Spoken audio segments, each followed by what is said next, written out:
Joana. Não é não? Boa tarde, Alegria. gente. Vocês viram como é que a Gi tá bonita hoje? Ela é sempre linda, eu sei, mas hoje ela tá elegante, não sei, né? Ela tá hoje que tá, né? Frio, né? É verdade, verdade. A gente já põe a roupa, já tá suando. Boa tarde aos internautas também, que nos acompanham nas aulinhas de quinta-feira.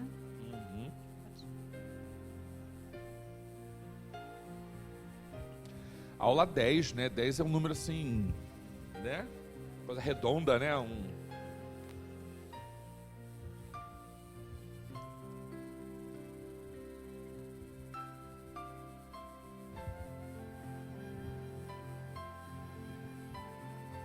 lá. Se a riqueza houvesse de constituir obstáculo absoluto à salvação dos que a possuem, conforme se poderia inferir de certas palavras de Jesus, interpretadas segundo a letra e não segundo o espírito, Deus que a concede teria posto nas mãos de alguns um instrumento de perdição, sem apelação nenhuma, ideia que repugna a razão. Sem dúvida, pelos arrastamentos a que dá causa, pelas tentações que gera e pela fascinação que exerce, a riqueza constitui uma prova muito arriscada, mais perigosa que a miséria. É o supremo excitante do orgulho, do egoísmo e da vida sensual. É o laço mais forte que prende o homem à terra e lhe desvia do céu os pensamentos. Deus nosso Pai, Jesus nosso Mestre, nosso Guia, Joana de Ângeles e sua falange de espíritos benfeitores que nos acompanham em todos os momentos. Agradecemos então, Senhor, por podermos estar aqui mais uma vez e pedimos que desperte nossas consciências para que possamos ter o entendimento dos teus ensinamentos. Pedimos também a Joana de Ângeles, nossa mentora querida, que nos dê a intuição e a sustentação necessária para que possamos passar tudo aquilo, todo o conteúdo que temos de uma forma que toque o coração e as mentes de todos que estão aqui. E que eles possam se transformar a cada dia em pessoas melhores, pessoas do bem, pessoas felizes, e sempre no caminho do teu coração, Senhor. Sê conosco, hoje, agora e sempre, graças a Deus.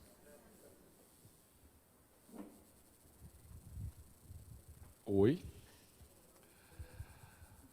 Oi. O negócio de passar? Não está ali o negócio de passar o slide. Nós ainda estamos no módulo Filhos. E hoje a gente tem um título longo, assim, uma coisa mais chique, sabe? A gente deu até uma encurtadinha. E como é que ficou? Está ali. Somos todos espíritos imortais. Análise das condições paterna, materna e filial à luz da psicologia espiritual de Joana de Ângeles.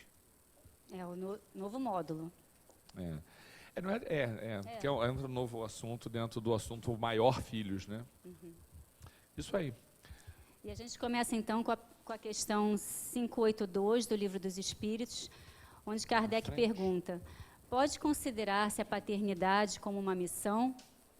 É, sem contradita, uma missão, e ao mesmo tempo um dever muito grande, e que implica, mais do que o homem pensa, sua responsabilidade para o futuro. Deus põe a criança sob a tutela dos pais, para que estes a dirijam no caminho do bem, e lhes facilitou a tarefa, dando à criança uma organização débil e delicada, que a torna acessível a todas as impressões. Mas há os que mais se ocupam em endireitar as árvores do seu pomar e de fazê-las carregar de bons frutos do que em endireitar o caráter de seu filho. Se este sucumbir por sua culpa, terão de sofrer a pena, e os sofrimentos da criança na vida futura recairão sobre eles, porque não fizeram o que dependia deles para o seu adiantamento no caminho do bem. Então, de um modo geral, é desejo de todos os pais, né, quererem sempre proteger ao máximo os seus filhos, né, não deixando que nenhum mal possa atingi-los. Mas aí a gente vê também da responsabilidade que cada um de nós temos na questão moral, né? O que a gente faz para aquela criança se tornar um adulto saudável e homem de bem.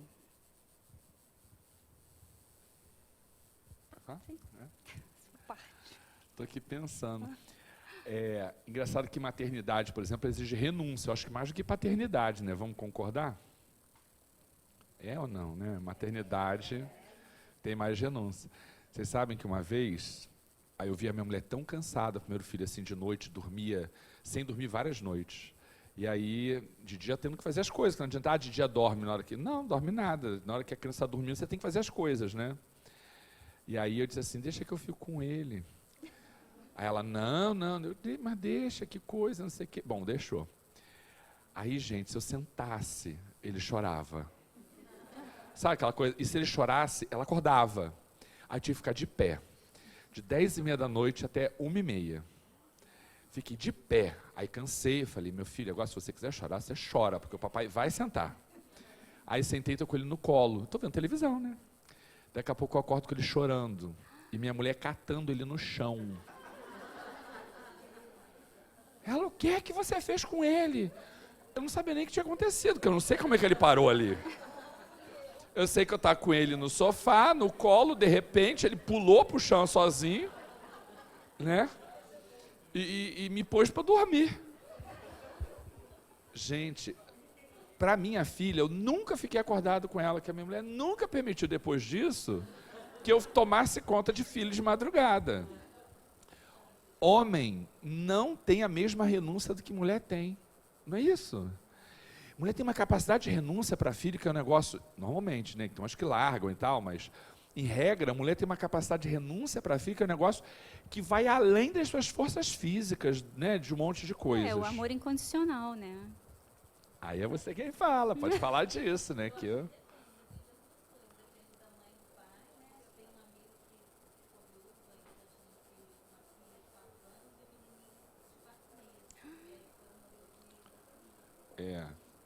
Mas no caso da morte da esposa, dá uma aflorada em alguma coisa feminina, né? O nosso ânima dá aquela... Aí onde eu quero chegar? Eu quero dizer assim, mas você sabe que essa capacidade de renúncia é variável de acordo com cada pessoa, porque estamos em estágios diferentes. Então, há pessoas, a gente vê isso... Não, acho que é uma sirene, não é? Chuva. Não tem uma sirene? Sirene? Eu estou escutando uma sirene. Será que... Eu acho que é em será? Em outra dimensão. Deve ser. Então tá, então é isso. Será então o que o povo está tocando de sirene? Claro, tudo isso ajuda. É por isso que a gente está falando que cada situação a gente vai ter aquilo de que precisa. Você sabe que nessa questão da renúncia, se você tem muito suporte, você faz menos renúncia. Porque se você tem mãe por perto, se você tem babá, se você tem estrutura material por perto, você renuncia menos. Porque não tem nada como necessidade para fazer a criatura se assuntar, né? E eu me lembro, quando eu era pequeno, que a minha mãe dizia assim, que a minha mãe tinha que não sei o quê, a sua avó mudou daqui para não sei onde, eu não tinha ninguém por perto, então eu tive que fazer tudo, né? Então nada como a necessidade para que o que a gente tem de melhor possa aflorar. Porque senão a gente fica muito confortável apenas sorvendo aquilo que de bom a vida nos oferece. Não estou dizendo que a gente tem que sofrer sempre não estou fazendo esse discurso. Mas eu estou dizendo que o contexto de dificuldade aflora o que a gente tem de bom. Porque ele permite que a gente exerça a renúncia. A renúncia não é uma coisa que a gente faça com a naturalidade, salvo espíritos mais desenvolvidos. Renúncia é alguma coisa que a gente faz no contexto de dificuldade. Porque quando o contexto é de bonança, a gente aproveita, a gente não renuncia.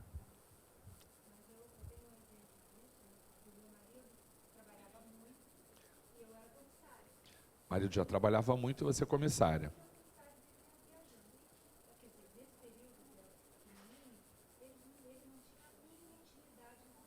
Sim. E pai não tem intimidade com criança. Pai dá um jeito, né? Mas pai não é igual, não.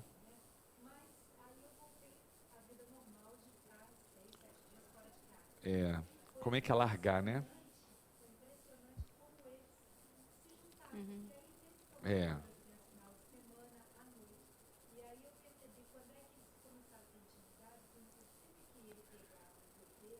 É verdade. Eu sei como é que é. E aí ajustou, né? Viu? É isso mesmo. Ela está contando aqui que ela tendo que trabalhar, a criança gerou uma afinidade com o pai, uma intimidade com o pai. E é isso mesmo, é isso mesmo. Não estou lá tendo que fazer as coisas, até para natação de sunga eu tive que ir para o negócio, lembra? Foi semana passada, depois eu conto para vocês. Tirei foto, postaram no Facebook. Eu não digo onde está de jeito nenhum. Nem tente, porque eu não digo. E tá lá, tá rolando. E há muito tempo eu também não tinha afinidade, assim, afeição e carinho, a gente tem já. Mas eu não tinha uma questão de intimidade, porque intimidade depende de tempo, de estar ali. E eu não estava muito ali para chegar ao ponto da intimidade. Agora eu estou dando banho em Catarina, de repente me veio uma história. Pai, hoje aconteceu não sei o quê, no meio do banho, né? Que não é assim, estou almoçando, então conta aí o que aconteceu, bota tudo para fora. Tem que ter o processo da intimidade. Então tá lá na intimidade, as coisas estão aparecendo, amigo. O que ela contava para a mãe, agora está contando para mim. Então sempre é bom também passar, às vezes, umas coisas assim, né? Por isso que é muito importante, tanto o pai quanto a mãe, nessa questão da missão, né, de ensinar. E aquilo que se vive na primeira infância repercute durante toda a existência material do indivíduo e pode até repercutir na próxima encarnação. Oi? Você sabe que aquilo ali tem uma coincidência muito grande do que a psicologia fala com o que o espiritismo trata. A gente tem um limite aproximado dos 7 anos, que é onde a gente tem uma influência maior sobre a criança, até porque também do ponto de vista espiritual, a criança está muito suscetível a essa questão espiritual. Ela está meio cá, meio lá, como disse o Divaldo uma vez, até que ela vai consolidando os laços com a matéria, e aí começa, coincidentemente ou não, do ponto de vista psicológico, ele entra na chamada pré-adolescência, logo um pouquinho depois, e aquilo que é efetivamente dele, em termos de personalidade, de histórico espiritual, começa a falar mais alto na sua rotina e tal. Então, isso vai aproximadamente até os 7 anos, aproximadamente isso. E quando a gente vai falar ali que o que acontece na primeira infância repercute de maneira especial, a gente estava comentando na fase da preparação da aula, que as linhas mais, o Freud, né, a linha freudiana e tal, eles têm isso com muita clareza. Primeiro por conta da própria proposta de Freud, da relação que se tem com pai e com mãe e tal, mas não é só por isso. Se você for alguém que não seja junguiano, né, que seja mais tradicional mesmo, toda terapia, você quer discutir uma coisa e a criatura vai puxando para a infância, vai puxando para como é que era a família, e fica puxando lá para trás, né? Porque eles acreditam fielmente, na cabeça deles, quase que apenas isso, né? Na primeira infância, naquilo que aconteceu lá, que às vezes muitas vezes você não lembra, como grande motivador e norteador das questões traumáticas, dos comportamentos e coisa do gênero. A gente trabalha com a linha junguiana, né, por conta da psicologia da Joana, e a gente sabe que não é só isso, mas é também isso. Então, o que acontece de muito pequeno tem um papel importante sobre como você conduz a sua vida. E o que é pior? São as motivações silenciosas, coisas que você sequer imagina, está lá a causa por conta daquilo que você viveu, ouviu durante essa etapa importante da formação. Exatamente quando, do ponto de vista espiritual, esse espírito tem maior plasticidade moral de recepção dos novos hábitos.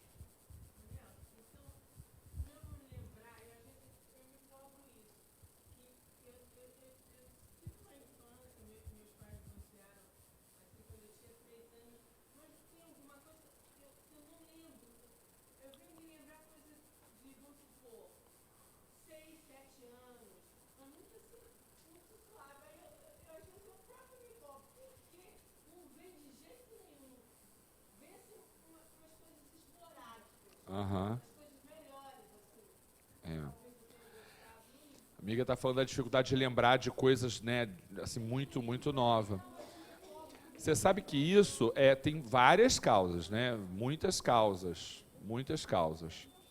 Mas, entre as várias hipóteses, a chamada terapia de vidas passadas, que não é uma terapia recomendada para a maioria, às vezes justifica o porquê desse esquecimento, porque tem alguma coisa ali que foi... E às vezes não é nada super complicado, né?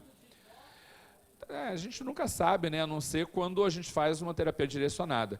Mas não é só isso não, tem muita coisa que acontece nessa primeira infância que pode... É sempre difícil de dizer assim, né? É irresponsabilidade tratar essas questões assim, de forma tão geral. Mas nem sempre é um aspecto traumático que inibe a lembrança. Às vezes não é isso. Às vezes não é aspecto traumático, não.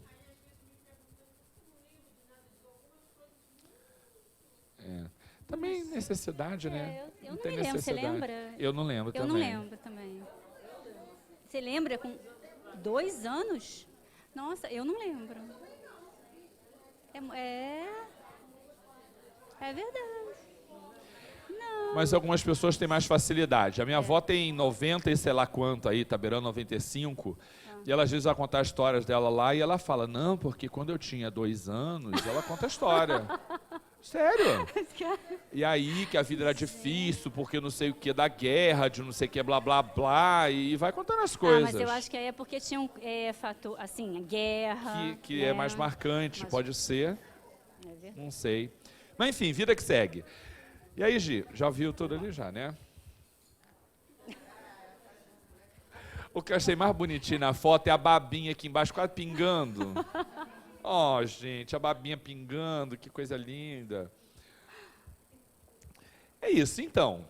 Se educar é uma missão, e a gente não tem dúvida disso, porque o próprio Livro dos Espíritos diz isso, educar é um processo libertador e não castrador, essa é a regra, né? A gente nasce para evoluir, para melhorar. A educação não é para ser um processo castrador, mas pode ser. E aí a gente pergunta, para que serve colocar medo? A gente já falou aqui da dificuldade que algumas pessoas têm de educar pelo afeto, pela explicação, porque nem ele mesmo às vezes sabe o porquê das coisas, né? Como é que a criança começa a questionar coisas que ele não sabe responder e ele se sente impotente diante disso? Então, ele prefere controlar por outros meios, por outros mecanismos. E medo, definitivamente, é uma coisa que muita gente faz. A nossa geração, vamos desabafar, é uma geração orientada pelo medo.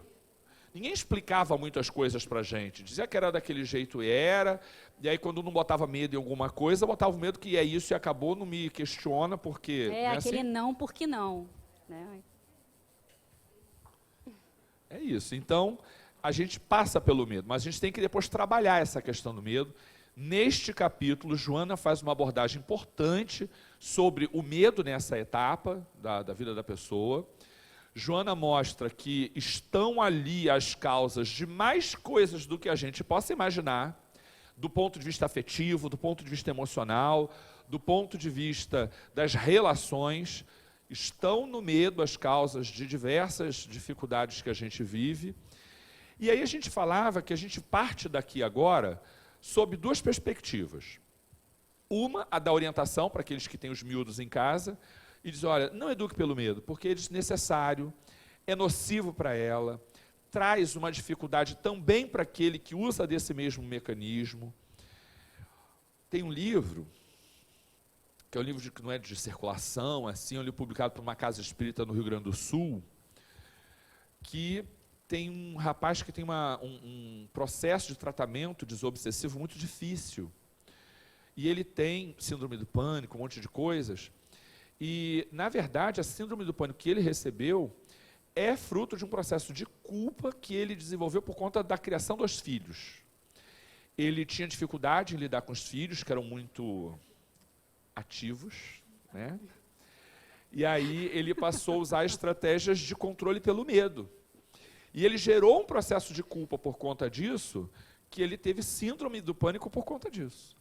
E aí os espíritos, os orientadores do trabalho falavam da dificuldade de trabalhá-lo, porque culpa é um processo que se o próprio indivíduo não se liberta, não se perdoa, não há o que fazer do ponto... Porque assim, se tem ali a entidade, não sei o que, a espiritualidade orienta, afasta, e educa, não sei o que, mas quando é culpa, é um processo que tem que ser, né, um trabalho individual. Eles têm lá os mecanismos complexos de auxílio, mas ele tinha que se libertar da culpa, coisa que ele não conseguiu fazer com menos de 4 anos de tratamento. Ele tinha problemas gravíssimos de obsessão por conta dessa brecha que ele abria em virtude da culpa na educação dos filhos. Repara que nessa perspectiva, a gente está falando aqui para quem está educando. Você não precisa se servir do medo, porque não apenas a criança colhe frutos negativos disso, quanto você próprio na condição de educador. Mas tem uma outra perspectiva, que é que a gente vai encaminhar a partir de agora, um pouco diferente do que a gente vem fazendo. Foi isso que a gente contou? Tá bom. Que é o seguinte, a gente quer falar com as crianças que ainda estão dentro de vocês. Nós temos as nossas dificuldades, a gente está vendo que grande parte dessas dificuldades decorre daquilo que silenciosamente se desenvolve nessa etapa que a gente sequer se lembra, e a gente quer pensar sobre como as dificuldades que a gente vive hoje são fruto dessa perspectiva. Então, hoje a gente não vai pensar tanto nos miúdos, a gente vai pensar nos graúdos, tá bom? E aí, Gia? Então é isso. Então, o que fizemos daquilo que recebemos dos nossos pais? Tudo aquilo que a gente recebeu quando a gente era criança, né, mas que a gente não lembra tão bem, mas está lá dentro de nós. E às vezes isso aflora, né, sem a gente nem sentir. Ontem, na palestra do Fernando, ele estava falando que o pai dele, na educação, né, quando ele era criança, o pai sempre, enfim, dava ordens para ele que ele nem... às vezes ele não estava, achava que ele estava sendo injustiçado, enfim. E agora ele se vê tendo as mesmas atitudes, ou até piores, com as filhas dele. Né? Então, aí, eu acho que é isso, a gente começa a entender um pouco tudo aquilo que a gente já recebeu, né? E tenta colocar de uma outra forma para os nossos filhos, mas às vezes a gente não consegue. E aí acaba... Você sabe que eu penso assim, a gente das duas uma, ou repete, que é o que mais acontece, ou a gente nega tão terminantemente que a gente vai para o outro lado. Então você vê às vezes pais assim muito exuberantes e tal, e os filhos assim extremamente recolhidos, recatados, e o contrário, que é exatamente o processo de negação daquela figura que ele por algum motivo rejeita. Então a gente das duas uma, ou a gente reproduz, ou a gente rejeita. Dificilmente a gente vai para o equilíbrio, né? Isso vem depois com o tempo, mas no começo ou a gente faz igual, ou a gente absolutamente quer fazer diferente.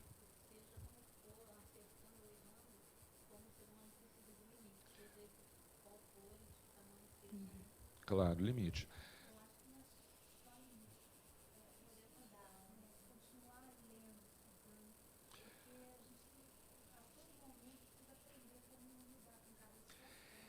Mas seja como for, reafirmando ou negando, a influência do que se recebe na família é inegável. Inegável. Ainda quando você nega, a negação é uma reafirmação da presença daquele outro na nossa vida. E se a gente não reconhece isso... Uma vez eu fui a uma casa, conhecendo, né, na época que eu estava na busca, e achei, né, mas que eu estava na busca, foi uma casa que eles tinham um trabalho que eu achei super curioso. Eles faziam, eu não lembro o nome que eles davam, mas era alguma coisa... Tinha uma reunião na semana que era uma coisa de, assim, de fazer prece, de não sei o quê, pelos antepassados, né?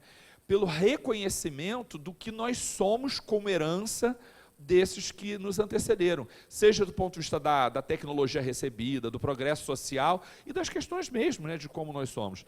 Então havia uma espécie de... sei lá como é que eles faziam aquilo, mas era um negócio assim, de reconhecimento, de gratidão a quem nos antecedeu. E eles faziam um processo terapêutico, que era uma coisa meio diferente, mas era um troço meio autocura, assim, de aceito que você recebeu, porque por pior que você julgue que tenha sido, você é fruto disso e você tem evoluído com isso. Então eles faziam um processo de libertar. Aí o povo chorava e falava da história da mãe, que a mãe fazia isso, aqui. Cada história cabeludíssima que saía dali, eu achava uma invasão aquele negócio, que o povo contava uns negócios que eu acho que, assim, em consultório demora a aparecer, dirá ali na frente de todo mundo, né? Mas o povo contava umas histórias. Também aparece, o povo conta. Lá era um negócio assim meio mal orientado, porque não tinha um especialista para fazer isso e tal. Não é como se faz aqui. Aqui a gente tem mais cautela. Mas era esse reconhecimento que a gente está falando aqui. Até quando eu nego, a negativa de algo é a reafirmação da presença daquela coisa, né? Então a gente tem que reconhecer. O povo faz, tem várias propostas terapêuticas nesse sentido, né? E aí,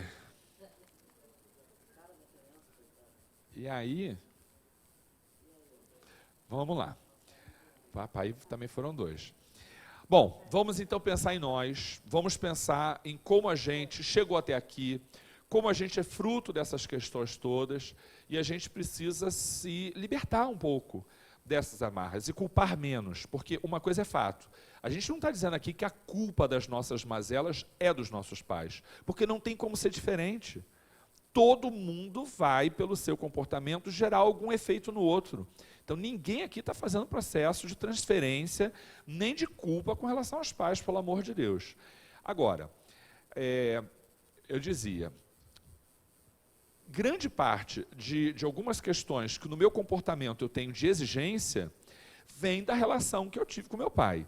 Então, vamos aqui fazer o processo, né, de terapia de grupo, eu vou falar. Desenvolve.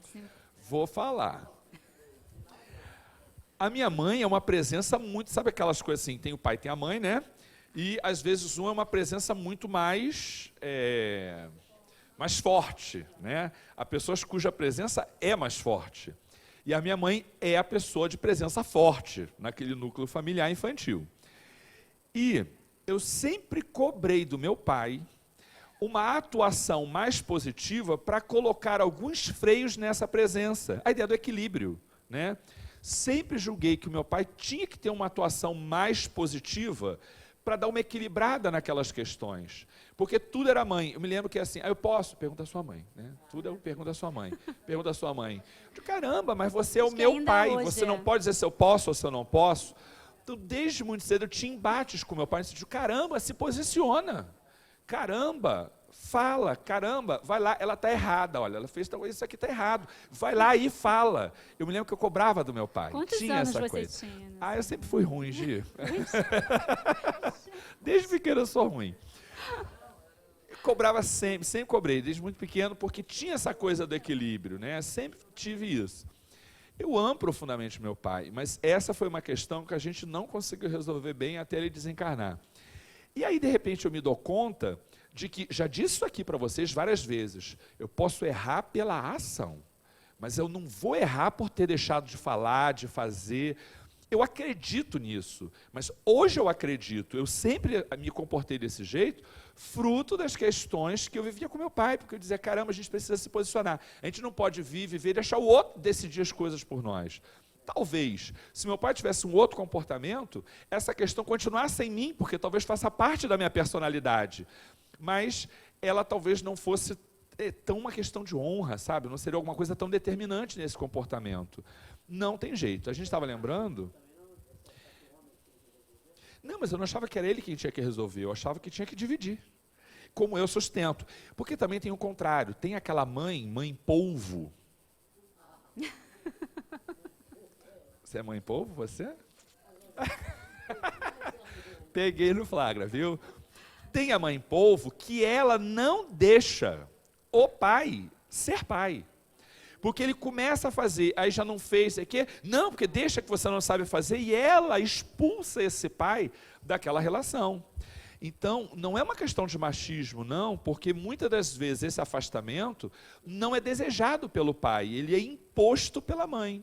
Desculpa, mas acontece que aí Também ele pode falar, isso. não, deixa que eu falo.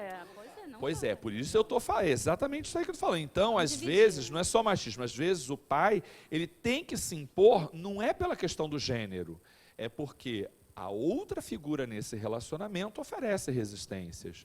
Por isso eu entendo, o ideal é que a gente divida. Não é à toa que quando vai boletim dos meus filhos assinado só pela minha mulher, eu fecho a minha cara e dou piti. Que história é essa de não mostrar os boletins dos meus filhos para mim? Não é? Eu assino os dois. Vendo a responsável. Aí eu vou de caneta, boto barra e rubrico do lado para dizer, o pai também sabe o que está acontecendo. Tá? O pai também sabe o que está acontecendo.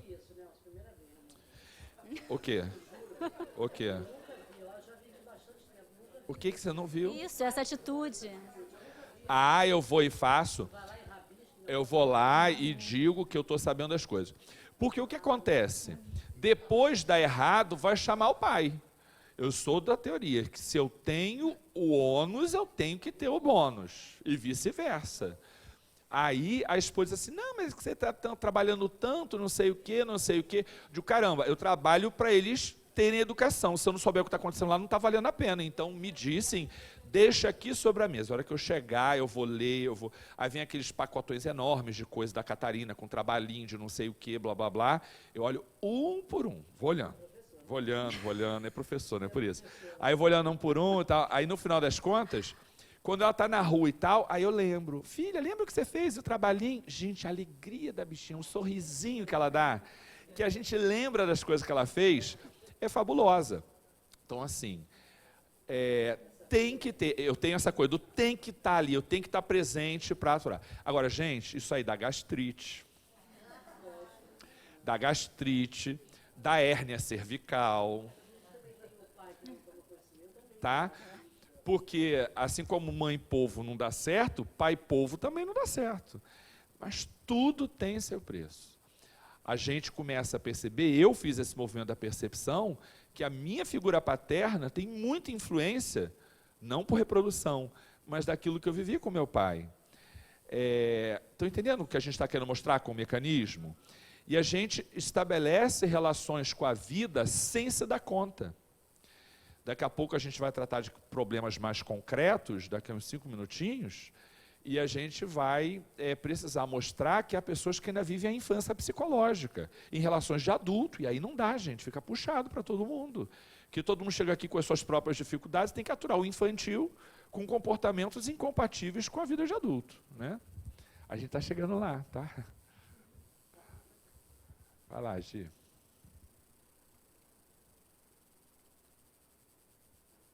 Eu digo, vai lá falar, Gi. Vai. Seja como for, a família continua sendo um espaço importante de crescimento e de aperfeiçoamento. Segundo Joana, os fatores reencarnacionistas induzem a reencarnar em grupos familiares em que as dificuldades ambientais e os relacionamentos afetivos gerariam insegurança. Esse é um mecanismo que leva ao crescimento. Não culpe teus pais pelos teus desajustes. Então, isso foi uma coisa que a gente estava... Foi uma questão, realmente, que eu coloquei, porque se Deus é justo e bom, né? Se é feita uma programação, não seria melhor que a gente, por exemplo, a gente já vem com insegurança de outras vidas, não seria melhor para a gente como ser, nascer em uma família que proporcionasse a gente uma segurança para que aquela insegurança que a gente já vem fosse dissipada? Aí eu perguntei para o Nelson, por quê? Por que isso? Porque a gente tem essa ideia, a gente vem implantando isso, né? Que a família é o espaço de auxílio, de ajuda, de crescimento. Só que às vezes não, né? Às vezes a família é exatamente quem faz eclodir essas dificuldades. É aquele start. Né? É dar o start. É isso? É assim mesmo? Isso é bom? Isso é justo? Como é que funciona isso? No Evangelho segundo o Espiritismo, há um texto que para mim foi muito esclarecedor, que vai dizer: aquele que precisa desenvolver a resistência ao crime precisa nascer numa família em que a prática do crime é um hábito entre aqueles. Porque se ele precisa resistir a isso e nasce numa família em que isso não se desenvolve, ele não vai ter por que desenvolver resistências a esse aspecto. E aí a Gi trabalha com uma lógica que é exatamente essa, mas a família não é lugar de acolhida. Deus não dá aos pais, na condição de missão, como aquele que vem, dá o sustentáculo para que ele possa se desenvolver. Então como é que essa mesma família faz eclodir os problemas? Isso não é inconciliável? O que vocês acham?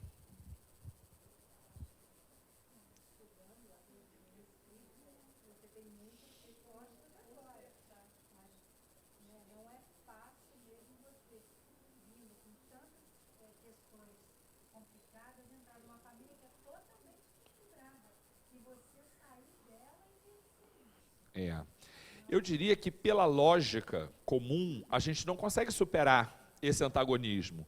Por isso, a aula de hoje trabalha um pouco a questão da psicologia espiritual.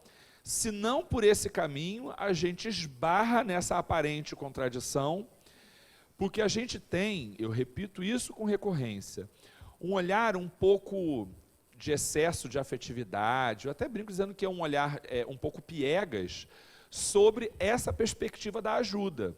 Porque a gente tem muito esse olhar da ajuda pautada pela acolhida, pelo suporte, pelo carregar no colo, quando muitas das vezes a ajuda é fazer colocar no contexto da responsabilidade. A gente falava lá no começo, se eu tenho que desenvolver responsabilidade pela criação dos meus filhos, me coloca num contexto de muita estrutura que provavelmente eu não vou trabalhar isso, a situação para tudo, né, gente?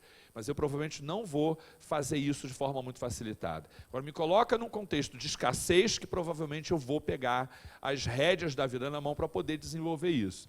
Então, nem sempre a gente vai pelo caminho mais fácil. Já te escuta rapidinho, que alguém ali ia falar.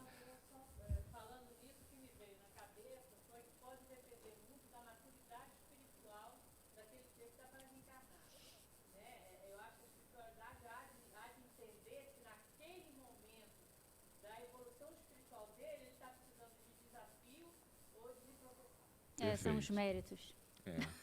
Falei você do mérito. A gente volta a isso. Viu a próxima? Deixa, cara. É porque a gente é muito rápido, a gente quer tudo rápido, né? Eu digo, gente, às vezes uma encarnação é para gerar uma coisa para só resolver na outra, né? É isso, veio 3, né? Fala, querida.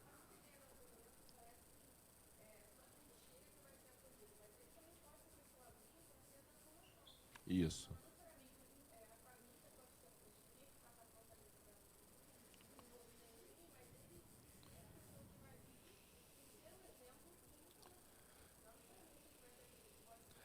Com certeza. Todos somos agentes ativos de transformação dentro do núcleo familiar. Não é isso? Olha, eu entendo bastante nessa questão, eu confio na ideia de que as dificuldades que eu vou viver nesse novo núcleo é um estágio, seja evolutivo, seja emocional, indispensável para o crescimento. Se eu não viver aquelas experiências naquele contexto, eu não estarei desperto em algum momento para aquilo que eu preciso desenvolver. A gente falou aqui, deu exemplo aqui do próprio Chico, que desde muito pequenininho sofreu escambau, não foi isso? Porque ele precisava ter a resignação como norte, desde muito cedo da sua vida. Se ele tem uma vida muito confortável, tudo a tempo e a hora, tudo... E de repente alguém lhe tira isso para ele viver uma vida de renúncia lá de fora, de verdade, é provável que ele não vivesse. É provável que ele não vivesse. O que não quer dizer que a mãe dele fosse alguém que trouxe dificuldades para ele. A mãe dele o colocou no contexto evolutivo de que ele precisava. Tanto que, evoluída na condição já de espírito desencarnado, quando ele reclamava muito, ela dizia para ele, não reclama, obedece à madrinha. Não reclama, faça tal coisa. Não reclama, faça tal coisa. Mas, meu Deus, não seria mais fácil se ele tivesse... Mas o que é mais fácil, né? Para ele, o melhor é dar conta da missão que ele veio exercitar, porque é sempre um exercício. E ele só exercita a missão em contexto de dificuldade, lembra? Dá-me paciência, a gente só tem, ou só precisa de paciência em contexto de adversidade.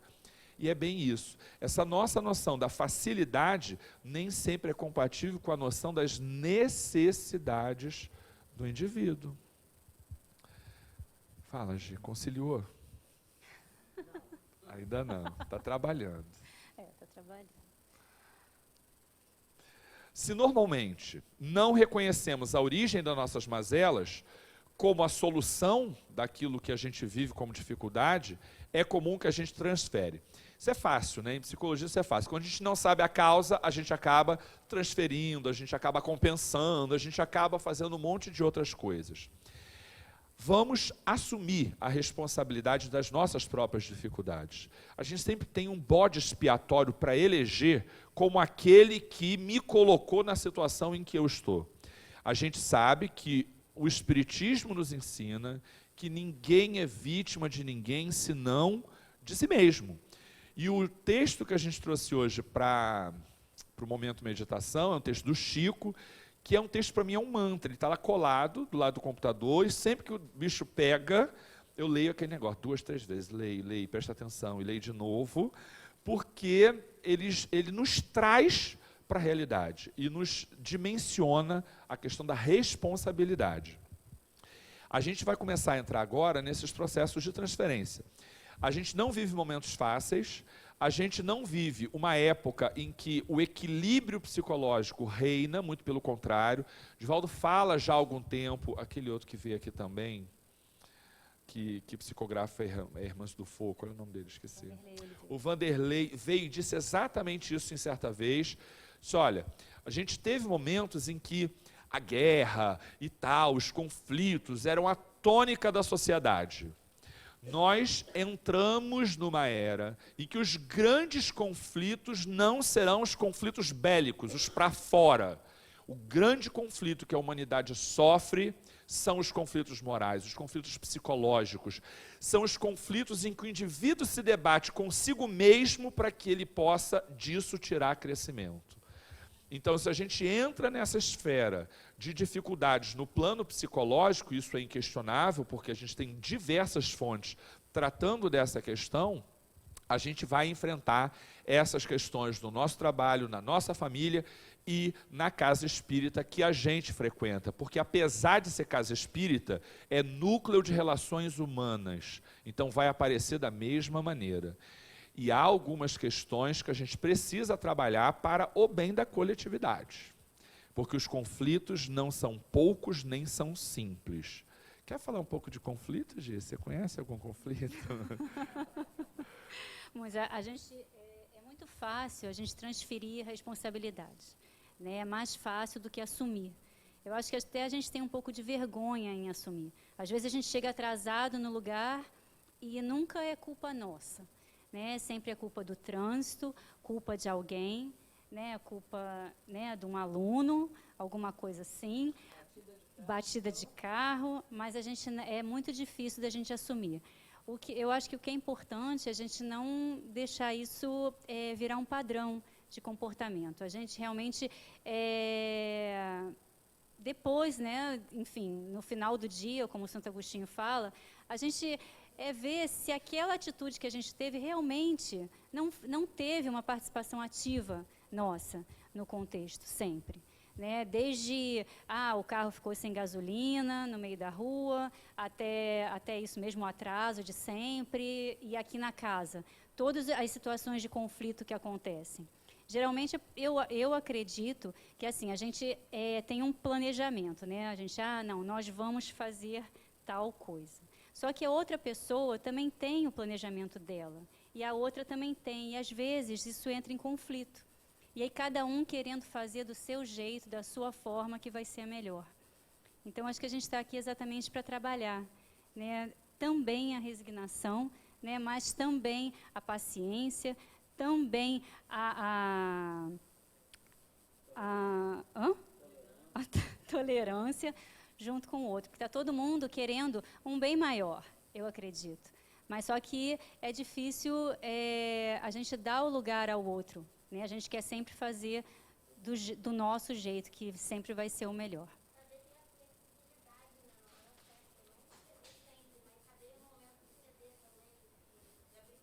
É verdade. É, verdade. Olha, a minha filha é taurina como eu, e a gente leva a fama de ser teimoso, o que é uma bobagem isso. Ficar falando que taurina é teimoso é uma bobagem, acreditar nessas coisas. E aí então ficar dizendo que a gente é teimoso. Aí eu já estava brincando, dizendo assim, gente, e quem nesta casa não é teimoso? Né? Ninguém falou nada lá. Se minha mulher calou, meu filho também. Todo mundo ficou quieto. Eles não são taurinos também. Não são taurinos, pois é. Então eu digo assim, olha, essa coisa da teimosia, a gente é posto um do lado do outro para a gente ir se polindo, né? E choca, e vai polindo, né? Vai aperfeiçoando, vai burilando. Então é todo mundo teimoso. Mas não é teimoso, não. É porque casa de Joana... Tá tirando falta da gente? Tá? Tá tirando falta da gente? O que você está fazendo aí? Tá filmando? Jura que tá me filmando, né? Pega lá no YouTube depois, boba. Deixa de ser boba. É porque o povo vai tirar foto. Hoje em dia ninguém copia mais quadros. Gente pode copiar, e o povo começa a tirar foto. Eu fico no meio para aparecer, né? E olha que eu ocupo um pedaço razoável do quadro, né? Ninguém consegue tirar foto da coisa toda. Casa de Joana não é lugar de gente fraca. Aqui dentro não tem cachorro morto, sabe?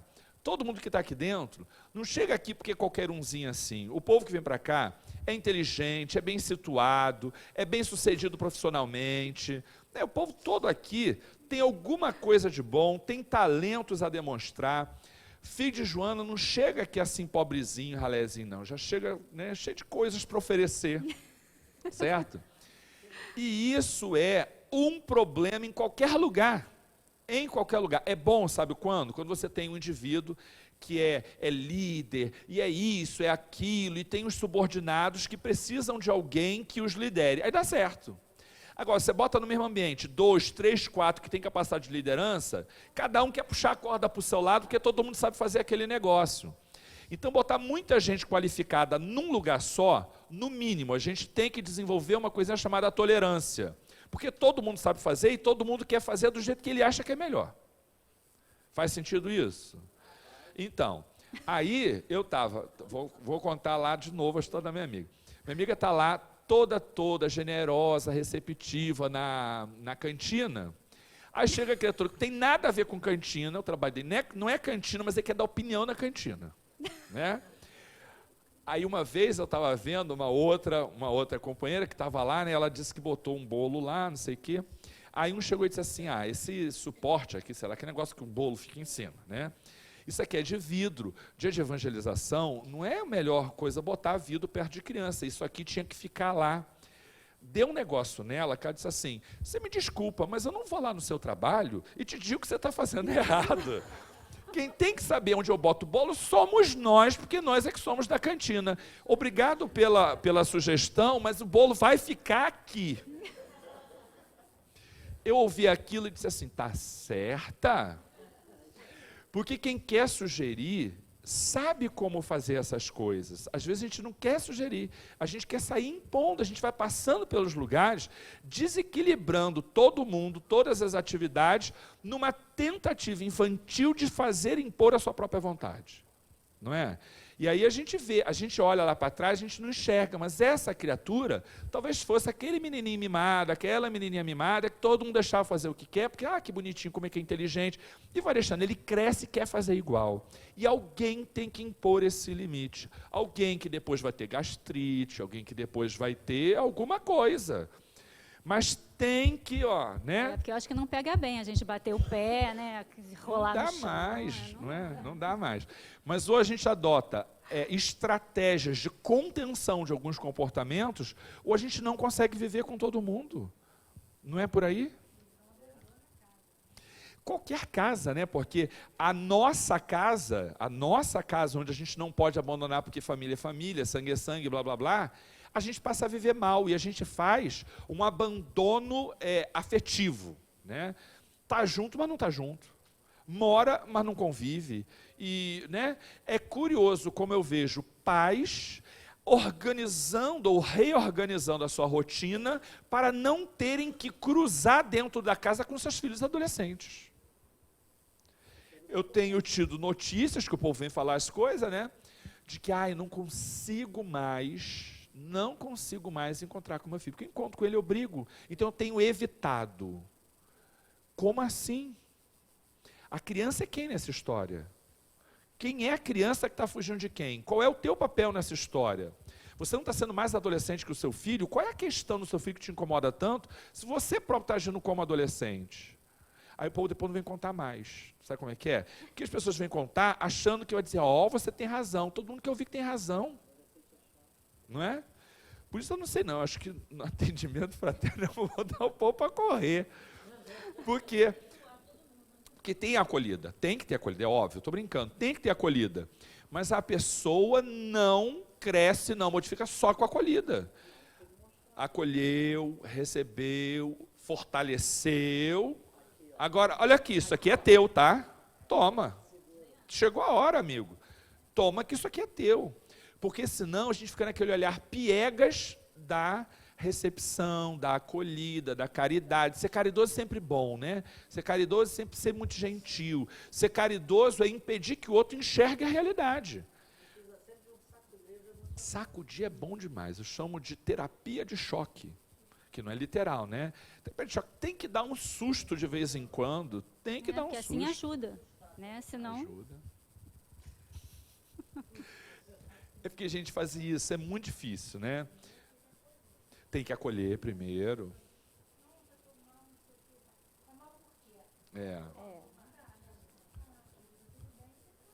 É verdade.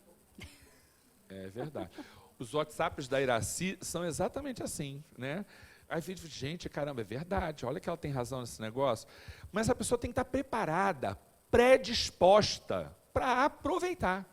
Porque se a gente recebe, né, ali a tarefa para realizar, se equivoca, vem o outro e faz a estratégia da reconciliação com a verdade, e você resiste, a gente transfere. A gente está falando de transferência. A gente começa a dizer que o outro é isso, que o outro é aquilo.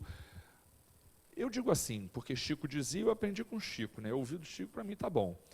A gente precisa, antes de rejeitar uma crítica, acolhê-la. Até que ponto ele tem razão? Para só depois de muito investigar e não ecoar em você, aquilo não, né, não ser bem recebido, aí você rejeita. A gente, não é meu, porque o outro pode estar equivocado. Mas, em primeiro lugar, antes de reagir, a gente tem que acolher, a gente faz o contrário. Primeira coisa, a gente rejeita. Primeira coisa, a gente reage. Não que você que... Ver o que é. Né? E na briga, como é que funciona? Se eu não tenho o que dizer do comportamento do outro, eu invento, porque o importante numa briga é o quê? Ferir. Então, se eu não tenho o que dizer do outro, eu invento. Porque o importante é dizer que não sou eu, o problema é teu.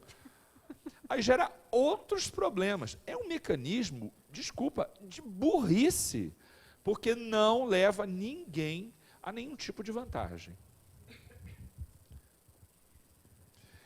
Olha, Joana, olha como é que Joana diz assim: quer entender como às vezes o que você vive tem causas mais silenciosas do que você possa imaginar? Olha esse trecho. A violência urbana, por exemplo, é filha legítima, leia-se, tem as suas causas, é filha legítima dos que se encontram em gabinetes luxuosos e desviam os valores que pertencem ao povo. Povo esse que eles desrespeitam, que elaboram leis injustas, as pessoas que têm essa estrutura, essa estratégia de desrespeito, não vê, às vezes, nas consequências urbanas, a sua própria causa. Vou terminar de depois eu explico, senão não faço nenhuma coisa nem outra. Que elaboram leis injustas, que apenas os favorecem, que esmagam os menos afortunados, utilizando-se de medidas especiais, de exceção, que os anulam, que exigem submissão das massas para que consigam o que lhes pertence de direito, produzindo lixo moral e os desconcertos psicológicos, psíquicos e espirituais. Para exemplificar, se o indivíduo, numa estrutura de corrupção, tira dinheiro de merenda, ele até identifica com clareza que o menino que não come, que está passando fome, que não aprende bem, isso é fruto do que ele fez. Se ele tem alguma consciência, ele pode até enxergar. Mas ele dificilmente vai ver na televisão um homicídio e vai dizer assim: esse homicídio é responsabilidade minha. Porque quem é este homem que está matando? Será que é alguém cujo filho tem dificuldade na escola porque não tem merenda e fica sensibilizado, não sei o quê, blá, blá, blá, blá, blá, e mata? Ele não enxerga isso. Em geral, a gente não enxerga esses rebotes que a vida vai trazendo para a gente, fruto das nossas condutas. A gente faz uma limitação muito, muito, muito perto uma coisa da outra. Então, nesse processo de assunção de responsabilidade, Joana está dizendo, as causas daquilo que se vive, elas são muito mais invisíveis do que possa parecer. E como a vida é justa e a gente não está inserido num núcleo em que a gente não precisa trabalhar, se o teu amiguinho de trabalho é difícil, olha para ele com comiseração, olha para ele com carinho, olha para ele com afeto, porque talvez o comportamento dele seja menos uma necessidade emocional dele e muito mais um reflexo ao teu comportamento, porque se ele não agir daquele jeito, ele não sobrevive do teu lado. Não sei se vocês pescaram aí a coisa, mas às vezes eu tenho alguém muito resistente, porque diante de alguém autoritário, se eu não for muito resistente, essa pessoa me massacra. Então, essa pessoa é resistente a tudo que eu trago, porque eu também sou difícil por outros mecanismos. E ele é muito mais efeito naquela relação difícil, porque às vezes ele é difícil só comigo. Com o outro que trabalha com ele não é difícil. Então, tem ali também, fora passado espiritual, que a gente viveu junto, tudo isso junto vira uma miscelânea de coisas. Mas, o importante é isso aqui. Qual é a minha responsabilidade no comportamento desta criatura que está atravessando a minha vida? Onde está em mim a responsabilidade? O que eu posso fazer para mudar isso? Às vezes a gente vive com pessoas que são muito acomodadas, e quem é muito ativo, viver com alguém que é acomodado, não é? O que ela faz, pega, faz, está fazendo tudo ao mesmo tempo e dá conta, e tem aquela criatura que nunca pode nada. Você pensa, não, fulano pode porque ele tem tempo. Nada, é quem menos pode fazer as coisas para os outros, não é? Eu digo isso assim, quer que alguém te ajude em alguma coisa, peça para quem não tem tempo. Repito sempre isso, porque quem não tem tempo tem estruturas de organização que lhe favorecem dar conta de tudo. Por mais que a coisa pareça que não cabe mais nada, ele vai fazer caber. O desocupado não tem isso. O desocupado só tem uma coisa, tempo para fruir a vida. Aí você é posto do lado de uma criatura desse jeito, você fica enervado, né? Você fica enlouquecido. Mas vamos lá, por que que esses dois estão juntos? Por que que esses dois estão juntos? Alguma coisa a gente está precisando aprender, e às vezes é até a aprender que a gente não dá conta de tudo também. Eu que dou conta de tudo, preciso entender que não preciso dar conta de tudo, porque de verdade não posso dar conta de tudo. Aí vem alguém que te coloca num contexto que precisa mostrar isso. Então, amigo, o negócio é o seguinte, o processo da autocura depende da percepção das causas. Se a gente não entende causa, a gente não resolve efeito. Vamos buscar em nós a causa das nossas mazelas relacionais, e não é só na família, não, é aqui dentro também, é no trabalho, é no condomínio. Tem uma pessoa no meu condomínio muito difícil, bem difícil. E não sou só eu quem digo não, é todo mundo. É todo mundo. Sabe aquela unanimidade? Pois bem, esta criatura trouxe benefícios enormes para todo o condomínio. Porque depois que ele começou a fazer coisas estranhas, todo mundo tem a responsabilidade daquilo que lhe cabe. A gente não passa mais por uma porta de garagem que deveria estar fechada, mas está aberta. Por quê? Porque sabe que se deixar aberto, fulano vai entrar e vai fazer coisa estranha, né? Hoje, todo mundo cuida das suas responsabilidades, porque teve alguém que nos chamou atenção para isso. Porque antes de ele chegar, ele é locatário, ficava tudo largado, porque não acontecia nada, né? Então estava tudo largado, tudo solto, e ele nos lembrou que a gente tem responsabilidades com o que é coletivo.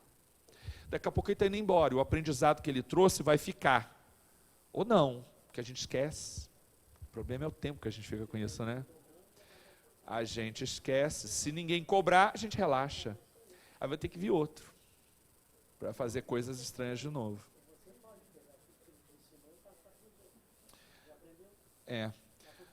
O problema é o tempo. A gente não costuma dar continuidade a isso. Em geral, a gente não dá continuidade. É verdade. Daqui a pouco a gente vai ter eleição de novo. E aí a gente vai eleger os nossos representantes, né? No outro dia eu estava conversando com esse... nossos representantes. Como assim, né? Eles não me representam. Aquele tipo de pessoa que eu vejo na televisão, fazendo aqueles discursos, elas não me representam. Mas aí, se você pensar bem, realmente como não representa a gente? A gente anda em fila dupla, a gente joga papel no chão, a gente quer levar vantagem nas coisas, né, quer dar aquele dinheirinho para o guarda. Então, são pequenas coisas que a gente não tem noção, que a gente faz no nosso universo. E eles fazem a mesma coisa, só que no universo deles. Então, em algum momento, eles foram filhos de alguém, né? E os pais? Qual é a responsabilidade dos pais desses filhos que hoje são adultos e estão fazendo isso lá? Eu acho que é uma coisa para a gente pensar. Olha, eu tenho 2 situações de aprendizado que eu vivi no ano passado que para mim foram muito significativas. Eu tenho 5 estagiários num projeto de pesquisa e durante 4 meses eu os coloquei a meu serviço. Então, se eu estou precisando de uma pesquisa jurisprudencial de sei lá o quê, eu os colocava para fazer. Se eu estou precisando, eu pedia que eles fizessem. Até que um dia veio um rapaz, um dos meninos, que é bonzinho demais, tem mediunidade de visão, tem um conflito horroroso, porque ninguém na família dele acredita que ele vê os negócios, e ele vê.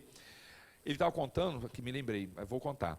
Aí ele disse assim, professor, uma vez, ele viu que eu era espírita, não sei o quê, e tal, por conta do Facebook, né? E aí, disse assim, professor, uma vez, a minha mãe me disse assim, com quem você está falando, garoto? Eu digo, eu estou falando com um fulano. Ele, quem é fulano? Ele disse, ele está aqui onde? Está sentado do seu lado. Fala que é mentira. Disse, professor, ela me bateu e disse, fala que é mentira. Fala que é mentira. Eu disse, mas mãe, eu estou vendo, ele é assim, assim. Ela, para de mentir. Porque a mãe tinha medo, né? E queria que ele dissesse, quando o dia que ele falou, tá bom, eu estou mentindo. Disse, então tá bom, então não tem nada. Aí relaxou. E a criatura nunca mais tratou dessas questões. Nunca mais. Menino bonzinho demais. Aí veio e disse assim, professor, para que eu estou fazendo isso? Aí eu fiquei, meu Deus, fiquei constrangido, é verdade. Ele está fazendo isso para mim, não é para ele. Ele é estagiário. Eu assumi a responsabilidade de ser orientador. Eu tenho que olhar quais são as necessidades dele. Ele não é escraviário, ele é estagiário. Eu estou fazendo uso do serviço do menino como se fosse um escravo branco. Aí eu disse assim, o que você está vendo na disciplina tal? E comecei a ver de que ele precisava para que eu o servisse, porque a remuneração que eu recebo ali é para ser orientador dele, e não para ter um empregado sem remuneração ou subremunerado. Isso mudou a minha maneira de ver a relação com aqueles meninos, que passou a me dar muito mais trabalho, vamos concordar, tá? Para começar, muito mais trabalho. Mas aquilo mudou a minha relação com eles. De uma maneira tal que agora está acabando o período de estágio deles, e eles estão querendo voltar a fazer o estágio novo. Meu filho, progride, vai para frente, né? Mas eles ficaram tão felizinhos de serem acolhidos que gostaram. Então, olha como quando a gente percebe que a gente tem contribuição negativa para a vida dos outros, todo mundo cresce. A gente só precisa estar liberto dessas amarras de vaidade, de egoísmo, que sempre projetam. Mas por que você está me questionando? Quem é você para me questionar? Porque aqui o orientador sou eu, você é estagiário, faço o que eu estou mandando, então vai buscar outro estágio, né? Do que eu deveria, porque eu recebo para isso. Então, quando a gente percebe, a gente assume em nós a causa das dificuldades, gente, é tão libertador você perceber que, né, gente, eu passei dessa fase, e isso faz bem para todo mundo cresce com isso. Saiamos da infantilidade psicológica, por favor. Pode já, não, pode para o outro, que não vai rolar. A Jung, vamos só ler Jung. O homem que não atravessa o inferno das suas paixões também não as supera. Eu vou ler de novo. Para quem não prestou atenção. Escuta. O homem que não atravessa o inferno das suas paixões também não as supera. Faz sentido? Então corre atrás, amigo. Olha que lindo, gente. Quem vai ler? É lindo esse texto, eu adoro. Quem vai ler? Eu vou ler. Eu leio quase todo dia esse negócio mesmo, eu leio hoje de novo, qual é o problema, né? Vou pegar para ler, que eu leio todo dia isso, está lá do lado do meu computador, né? Quando a minha mãe me liga, blá, blá, blá, blá, blá, blá, blá, blá, eu deixo ela falando ali e vou lendo o negócio, vou para ver se... Gente, eu vou ter que falar. O bicho para falar é mulher, né? Oxe, como fala. Menino, mas é um tal de não cansa. E eu olho e disse, meu Deus, já tem meia hora que minha mãe está falando a mesma coisa, já entendi isso, vida que segue, né? Ela estava falando, eu deixo falar que não tem muita gente para ela falar, então deixa falar. E vou escutando, e vou lendo, né? Vou lendo. Nasceste no lar que precisavas. Aí a minha mulher reclama, que só minha mãe reclama no meu ouvido, que ela não tem tempo para reclamar no meu outro ouvido. Eu digo, eu lá, desligo o telefone, começo a escutar minha mulher e continuo lendo. Vestiste o corpo físico que merecias. Estou brincando. Mais ou menos. Só que não, né? Gente, criatura para falar em mulher. Homem não tem perseverança desse jeito, né? A mulher persevera. 4 meses depois me passa o sal. Claro, é só para te lembrar aqui e vem de novo aquela questão, não é assim? É assim. Estou mentindo, gente. Não. Não, mulheres falam. É uma característica. Que bom. Eu repito, todo mundo que quer que alguma coisa dê certo, aborda as mulheres, porque as mulheres são perseverantes nas metas que procuram, né? Um homem desiste fácil, uma coisa horrorosa. Estamos juntos, hein, filho? Mas você sabe que, né, a gente evolui quando a gente nasce mulher, né? Quando a gente nasce homem, a gente nasce só para perturbar a mulher para ela evoluir mais, né? Quando cai coisa no chão, eu digo para os meus alunos, deixa que eu pego, porque o homem já não serve para muita coisa. Se não for para pegar coisa no chão, carregar armário de um lado para o outro, a gente vai servir para quê, né? Homem vem para perturbar a mulher evolui, pronto. Depois ele nasce mulher, e aí outro vem perturbar, e a gente vai crescendo. Vamos ler que já está na nossa hora, já passou. Nasceste no lar que precisavas, vestiste o corpo físico que merecias, moras onde melhor Deus te proporcionou. Confia, Gi, confia, viu? Sempre vai dar certo, sempre vai dar certo. Moras onde melhor Deus te proporcionou, de acordo com o teu adiantamento, leia-se merecimento também, né? Possuis os recursos financeiros coerentes com as tuas necessidades, nem mais e nem menos, sempre o justo para as tuas lutas terrenas. O teu ambiente de trabalho é aquele que elegeste espontaneamente, ainda que antes de nascer ou de forma inconsciente, para a tua realização. Teus parentes e amigos são as almas que você atraiu com a tua própria afinidade.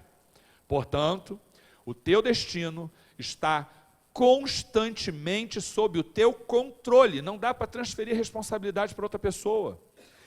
Tu, e apenas tu, escolhes, recolhes, eleges, atrais, buscas, expulsas, modificas, tudo, absolutamente tudo aquilo que te rodeia a existência. Teus pensamentos e a tua vontade são eles a chave dos teus atos e as tuas atitudes. São a fonte de atração e de repulsão na tua jornada vivência. Portanto, meu amigo, não reclame nem te faça de vítima, porque antes de tudo é necessário analisar e observar a tua própria realidade. A mudança está nas tuas mãos. Reprograma a tua meta, buscas o bem e viverás melhor. Embora ninguém possa voltar atrás e fazer um novo começo, qualquer um pode agora começar a fazer um novo fim. Vou repetir. Embora ninguém possa voltar atrás e fazer um novo começo, qualquer um pode começar agora a fazer um novo fim. Chico Xavier. A tônica do nosso encontro é isso. A causa dos teus problemas está em algum lugar fora de você. Mas assuma a responsabilidade disso, não transfere para ninguém. Assuma a sua responsabilidade, seja um pai melhor, uma mãe melhor, um filho melhor, seja um companheiro de centro espírita melhor, seja um motorista melhor no trânsito, porque a assunção dessa responsabilidade traz uma paz que liberta e glorifica. Meu povo, fica com Deus. Vamos fazer prece. Oi, amor. Não, esse daqui, em especial momento de meditação, a gente envia, né? Essa semana eu esqueci, vocês me desculpem. Gente, falhei, minha culpa, minha máxima culpa, estou assumindo a minha responsabilidade. Tá certo. E dizendo para vocês que falhei e que pretendo fazer disso um aprendizado para que não esqueça mais. E mais do que isso, para que você saiba que olhando lá e vai estar lá, eu pretendo fazer isso nunca mais tarde do que sábado. Então, se você olhar no sábado, vai estar lá. Se não tiver, você faz uma prece para que eu tenha luz. Tá? Mas estou tentando. Tenha piedade que eu sou homem, eu só faço uma coisa de cada vez. Tá bom? E quando eu não estou fazendo nada é porque eu estou na caixa do nada. Mestre Jesus, amigo de todos nós, que nos fortalece, nos dá tudo aquilo de que nós necessitamos. Agradecemos a Ti porque nos deste a oportunidade de hoje recebermos, também eu e a Gi, um puxão de orelha. Algo indispensável de que necessitamos para crescermos e evoluirmos. Que consigamos, com teu auxílio, com teu amparo, com a tua misericórdia e amor, reconhecermos tudo aquilo que constitui em nós a causa das dificuldades daqueles que nos cercam. Fazei, Senhor, que esse aprendizado seja leve, que seja útil, mas que seja, antes de tudo, breve, porque o mundo que se aproxima, o mundo de regeneração, exige, não de nós, pessoas perfeitas, mas que nós sejamos pessoas que reconhecem as próprias dificuldades e pesa menos na coletividade. Que não sejamos peso, sejamos oportunidade de auxílio. Fazei com que aquilo que a gente escuta nessa casa, em cada circunstância, em palestra, curso, onde quer que seja, possamos ser nós, instrumentos da tua vontade do lado de fora. Que fora dessa ambiência tenhamos a coragem de fazer aquilo que é certo, em teu nome e em favor de nós mesmos. Graças a Deus. Beijo, gente.